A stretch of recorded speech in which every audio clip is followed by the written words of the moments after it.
अक्सर हम बच्चों की किताबों के बारे में क्या सोचते हैं? यही ना कि इनमें बस रंग बिरंगी तस्वीरें होती हैं और सीधी साधी कहानियां। पर आज हम लोग देखने वाले हैं कि इन पन्नों में असल में कितनी गहरी सोच और कमाल की प्रतिभा छिपी हो सकती है। तो पहली नजर में देखिए, ये तस्वीर किसी भी बच्चों की किताब जैसी ही है ना। एक शेर है, एक बंदर है, कुछ हिरन दिख रहे हैं। सब कुछ कितना प्यारा और कलरफुल है। लगता है कि बस बच्चों के मजे के लिए बनाई गई एक तस्वीर है। लेकिन क्या हो अगर मैं कहूं कि ये जो साधारण सा दिखने वाला चित्र है वो असल में एजुकेशन डिजाइन का एक बेहतरीन नमूना है, एक सोचा समझा, कह सकते हैं एक मास्टरपीस।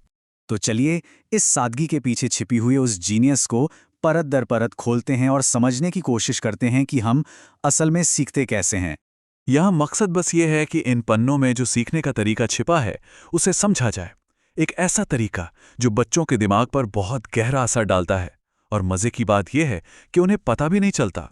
तो शुरुआत करते हैं इस पिक्चर टाइम एक्टिविटी से। देखिए, ये सिर्फ देखना नहीं है, ये तो देखने की कला सिखाना है। तो चलिए अब जरा इस तस्वीर को एक नई नजर से देखते हैं। ये सिर्फ एक चित्र नहीं है, बल्कि ये तो दिमाग के लिए एक पूरा प्लेग्राउंड है। यहां हर जानवर, हर पत्ती, सब कुछ एक सोची समझी पहेली का हिस्सा है। लेकिन इस तस्वीर का असली जादू वो इन सवालों में छिपा है। जैसे इस तस्वीर में क्या दिख रहा है, या फिर अरे यहां कितने सांप हैं, और वो बंदर क्या कर रहा है। ये सवाल बच्चे को सिर्फ देखने पर मजबूर नहीं करते, बल्कि उसे खोजने और सोचने के लिए उकसाते हैं। और पता है, इसी को कहते हैं इंक्वायरी बेस्ड लर्निंग। मतलब सीखने का वो तरीका जिसमें सीधे सीधे जवाब नहीं दिए जाते, बल्कि सवालों के जरिए बच्चों को खुद जवाब ढूंढने के लिए मोटिवेट किया जाता है। इससे होता क्या है, उनकी जिज्ञासा जागती है और वो सिर्फ देखते नहीं बल्कि एक्टिव होकर खोजते हैं। अच्छा, अब जरा आगे बढ़ते हैं और देखते हैं कि सुनने की शक्ति का इस्तेमाल कैसे किया गया है। क्योंकि यहां पर जो कविताएं हैं ना, वो सिर्फ मजे के लिए नहीं हैं। जरा इस कविता की रिदम को सुनिए और महसूस कीजिए।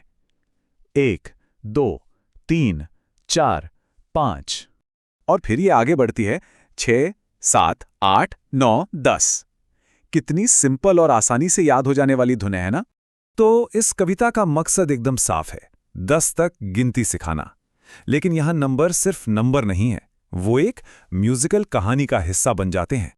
तो यहां सबसे जरूरी बात क्या है कि रिदम और राइम, मतलब लय और तुकबंदी, नंबर्स जैसे मुश्किल कॉन्सेप्ट्स को भी मजबूत और यादगार बना देती हैं। ऐसा इसलिए होता है क्योंकि म्यूजिक और रिदम हमारे दिमाग के कई हिस्सों को एक साथ एक्टिव करते हैं। इससे कोई भी बात याद रखना आसान हो जाता है। ये दिमाग के लिए एक तरह का, कह सकते हैं, सोनिक ग्लू है जो जानकारी को चिपका देता है। और एक और दिलचस्प बात देखिए, किताब में 2 अलग-अलग कविताएं हैं। एक सीधी गिनती के लिए, जैसे एक बार मैंने एक मछली जिंदा पकड़ी, और दूसरी उल्टी गिनती सिखाने के लिए, जैसे 5 छोटे बंदर। मतलब हर कविता का एक खास मकसद है। चलिए अब आगे बढ़ते हैं और देखते हैं कि कैसे प्रैक्टिस को खेल में बदल दिया गया है। ये जो करके सीखने वाला आइडिया है ना, ये वही है। अब जरा इस डॉट्स वाली पहेली को देखिए। जब कोई बच्चा ए से बी, बी से सी जोड़ना शुरू करता है तो शुरू में तो ये बस बिखरे हुए डॉट्स लगते हैं। लेकिन जैसे जैसे वो आगे बढ़ता है, एक पूरी की पूरी तस्वीर सामने आ जाती है, उसकी मेहनत का इनाम। लेकिन ये सिर्फ एक खेल नहीं है, ये उससे कहीं ज्यादा है। इससे बच्चा अक्षर पहचानना सीखता है, एक सीक्वेंस फॉलो करना सीखता है, पूरी अल्फाबेट का रिवीजन हो जाता है, और साथ ही उसकी फाइन मोटर स्किल्स भी बेहतर होती हैं। मतलब एक एक्टिविटी और फायदे कितने सारे। और ये तरीका सिर्फ डॉट्स तक ही नहीं है। लिटिल शब्द पर गोला बनाना हो, या तुकबंदी वाले शब्दों को पहचानना, या फिर जानवरों को उनके नामों से मिलाना, ये सब के सब असल में खेल के भेष में छिपी हुई प्रैक्टिस एक्सरसाइजेज हैं। तो अब तक हमने जो कुछ भी देखा, तस्वीरें, कविताएं और खेल, चलिए इन सबको एक साथ रखकर देखते हैं।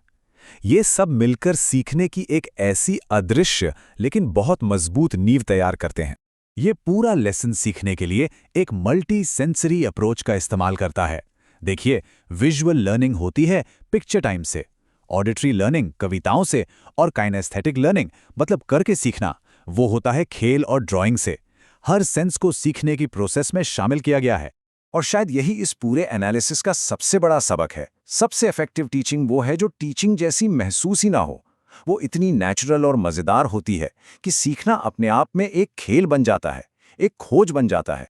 तो अगली बार जब कोई साधारण सी चीज दिखे, चाहे वो बच्चों की किताब हो या रोजमर्रा की कोई और चीज, तो एक पल के लिए जरूर सोचिएगा, क्या इसके पीछे भी कोई छिपा हुआ जीनियस डिजाइन हो सकता है? हमारी दुनिया ऐसी ही कितनी कमाल की चीजों से भरी पड़ी है।